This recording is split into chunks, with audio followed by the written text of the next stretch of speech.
Hello there friends, welcome back to another episode of Generation Tech. My name is Alan. As we mentioned in our previous video, we believe Obi-Wan Kenobi has always been a great example of what a Jedi should be. His moral compass is usually spot on. So what would have happened if our favorite Jedi became the leader of the Jedi Order during the Clone Wars? Well, let's take a look.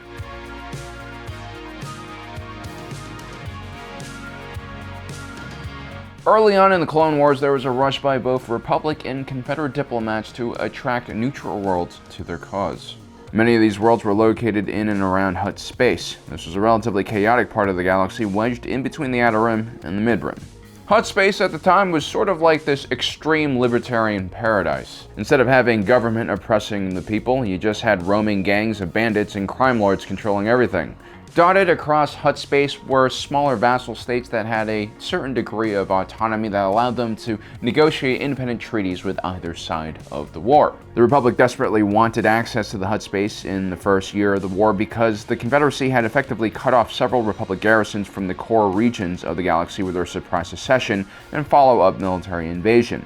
By getting access to Hutt space, Republic forces could go from the core to the mid-rim and then through Hutt space and kind of go around the Separatist blockades and reinforce their beleaguered garrisons in the Outer Rim.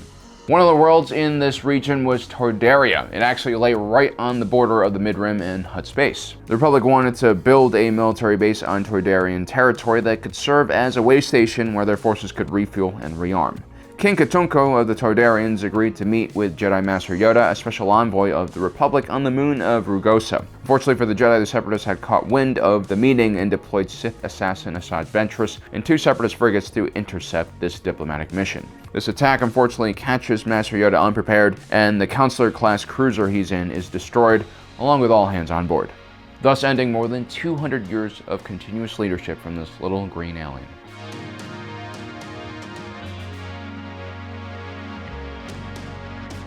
Now, in the Jedi Order, you had the title of Grand Master, which was the leader of the Jedi Order, but in Legends, it was also a rank that was applied to extremely old and wizened Jedi. And so, Grand Master was just another rank, just like Jedi Master or Jedi Knight or Padawan. At the same time, you had the office of Master of the Order. This was essentially a position that was elected by the High Council.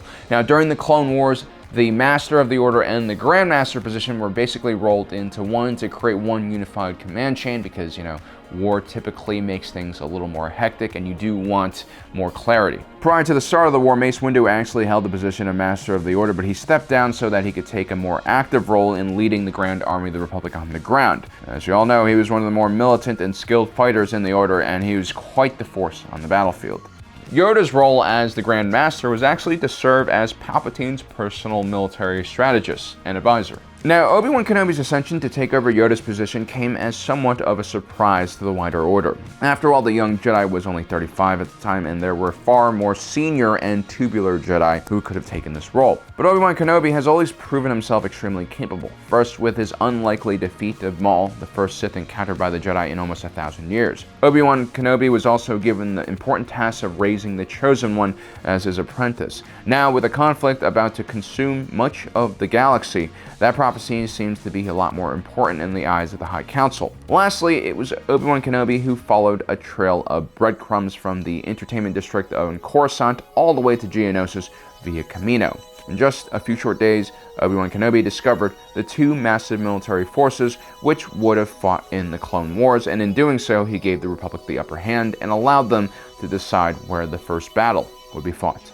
So yes, Obi-Wan Kenobi might be young, but he probably has more experience fighting the Sith than any other Jedi alive at this point. And so this is a very unorthodox choice, but there is some merit and thinking behind it.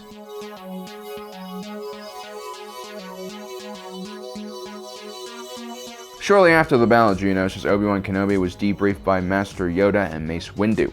During the short conversation, Obi-Wan Kenobi was grateful for the arrival of the clones. He believed that without them, there would not have been a victory. To which Yoda responds, "Victory, you say? Master Obi-Wan, not victory. The shroud of the dark side has fallen. Begun. The Clone War has." It shows us that Yoda understood that a galactic-wide war would be a very good place for the dark side to hide, and the endless death and destruction caused by this war would cloud the Force. Obi-Wan Kenobi, given his youth, didn't truly understand what kind of situation the galaxy faced, for better or worse. Old wizened men like Yoda have a lot of experience, but they've also been damaged by their past trauma and experiences, which makes them much more hesitant to act. They're not able to respond as quickly in wartime, which is very important. I imagine Obi-Wan Kenobi would be far more enthusiastic about the war effort and even more willing to integrate the Jedi Order, at least initially, into the JAR. Obi-Wan Kenobi was a no-nonsense kind of a military leader. He wasn't as aggressive as Mace Windu, but he believed heavily in practice training and discipline. This carries over from his Padawan days. Young Obi-Wan had to straighten out his own master, the rebellious Qui-Gon Jinn, on several occasions. Do not defy the Council, Master, not again. I shall do what I must, Obi-Wan. Obi-Wan Kenobi was also one of the few Jedi to enter battle actually wearing armor.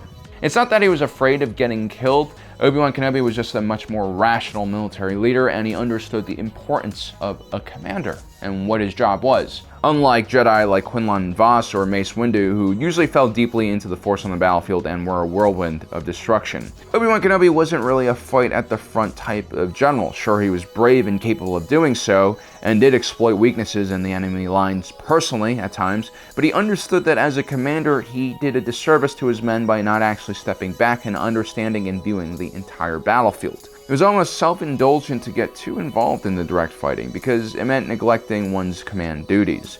Obi-Wan Kenobi was a very studious individual and had an extremely thorough knowledge of galactic history and the conventions of war.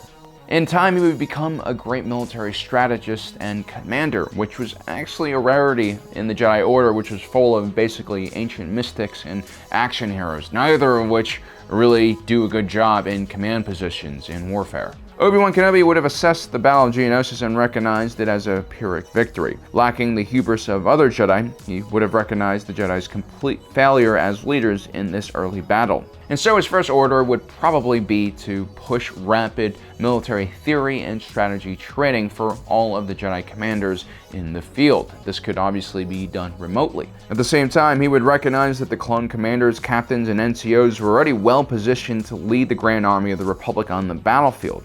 And so he would take all Jedi out of command positions and instead use them as military advisors or special forces. This is a much better role for them in the first place. With the clones taking command of the battlefield at a tactical level and the Jedi focusing more on the grand strategy, we would see much less disastrous orders being carried out, like this vertical assault on Teth, or when Ahsoka Tano disobeyed orders during the Battle of Ryloth and endangered the entire Republic fleet.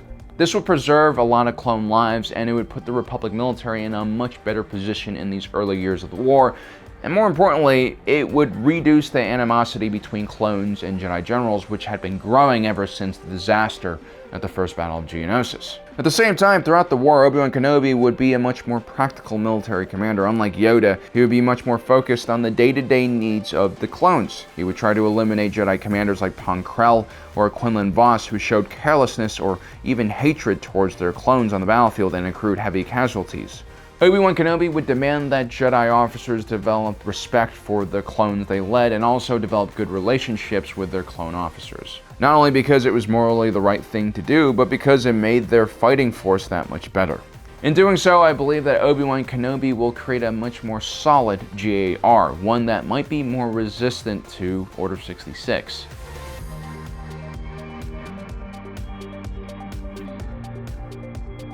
Now, we never hear much about Obi-Wan Kenobi's political beliefs, aside from that one time when Anakin went a bit crazy and started talking about creating an empire. Your new empire? Don't make me kill you. Anakin, my allegiance is to the Republic, to democracy! I mean, that seems like a given, right? Most people who live in democratic societies assume that everyone around them also believes in democracy. But given how many edgy pro-Pustinistas are popping up in free societies, I guess that's not the case. We have morons among us. And as far as the Jedi go, I'm pretty sure a lot of them were anti-democracy as well. After all, the Jedi Order was more of a theocracy. You know who else had a high council with 12 members? the Mormons. So I believe that Obi-Wan Kenobi, as the advisor to Chancellor Palpatine, would have disapproved of his repeated attempts to grab more power, either through the nationalization of the banks or the Republic military enhancement build. Remember, it was Obi-Wan Kenobi who was warned by Count Dooku at the very beginning of the war that hundreds of senators are now under the influence of a Sith Lord called Darth Sidious.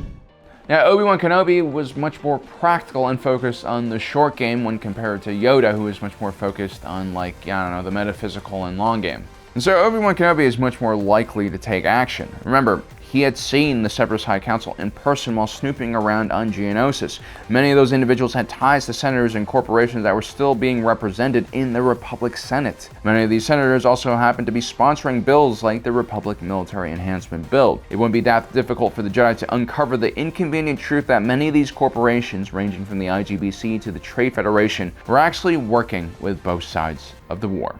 And because Obi-Wan Kenobi is a by-the-books type of individual, he would try to prosecute these individuals and bring these cases before the Senate, no matter how much political or economic damage it does to the Republic. In some ways, Obi-Wan Kenobi would make life a lot tougher for the Sith because of this. Once it became apparent that the CIS and Republic shared many of the same backers and sponsors, people would start to question the validity of this war and why it was started in the first place. So there you have it, guys. That is our What If Obi-Wan Kenobi Took Over the Jedi Order. Ultimately, this was an individual who was pretty clear in his moral compass. He understood what was right and what was wrong. He was a little bit short-sighted compared to individuals like Yoda, and it's very possible that he would have prematurely triggered Palpatine's Order 66 or some other type of move, because unlike Yoda, Obi-Wan Kenobi would have definitely tried to uncover the plot in the Senate. Well, guys, I hope you enjoyed today's episode. Don't forget to subscribe and hit that notification button down below so you don't miss out on the rest of our awesome content. My name is Alan, reminding you that my allegiance is to the Republic, to democracy.